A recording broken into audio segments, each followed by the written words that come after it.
नमस्कार दोस्तों, रामेश्वरम भक्ति चैनल में आप सभी का स्वागत है। दोस्तों, जिउतिया व्रत की कथा। दोस्तों, जैसे कि आप लोग जानते हैं कि जिउतिया व्रत में चिल्लो स्यारिन की कथा को सुनी जाती है। तो माताएं व बहनें, आप जिउतिया व्रत करें तो चिल्लो स्यारिन की व्रत कथा को अवश्य सुने। तो माताएं व बहनें, चलिए हम लोग अब चिल्लो स्यारिन की व्रत कथा को सुनते हैं। एक वन में सेमर के पेड़ पर एक चील रहती थी।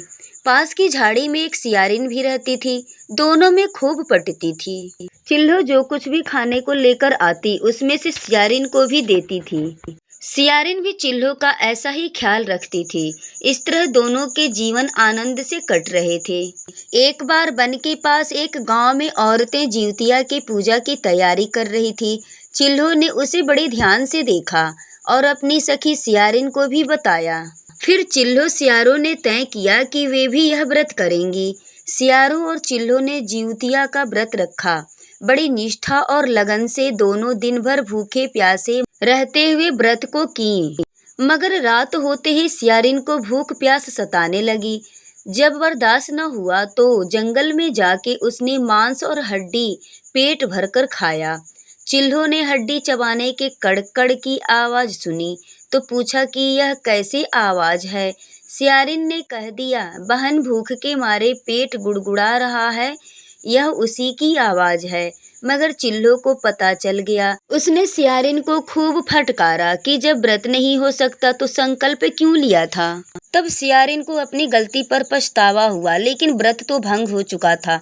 चिल्लो रात भर भूख से रहकर उन्होंने व्रत को पूरा किया।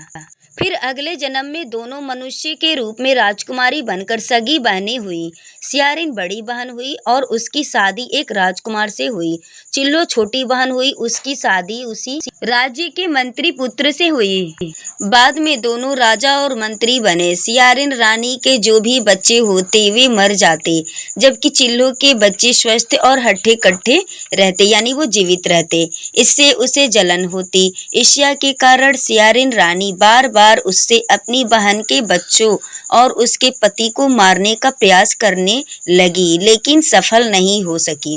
बाद में उसे अपनी भूल का एहसास हुआ और उसने क्षमा मांगी। बहन के बताने पर उसने फिर से जिउतिया व्रत किया तो उसके भी पुत्र जीवित होने लगे। आखिर में देव योग से उसे भूल का अपने आभास हुआ। उसने क्षमा मांगी और बहन के बताने पर जीवित पुत्र का व्रत उसी विधि विधान से किया तो उसके सारे पुत्र फिर से जीवित होने लगे। तो मैं सभी माताओं और बहनों से यही कहना चाहूँगी कि जीवित पुत्र का आप व्रत करें तो इस कथा को अवश्य सुनें।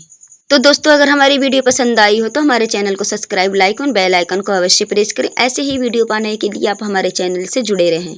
हमारे चैनल में बने रहने के लिए आप सभी का बहुत बहुत धन्यवाद।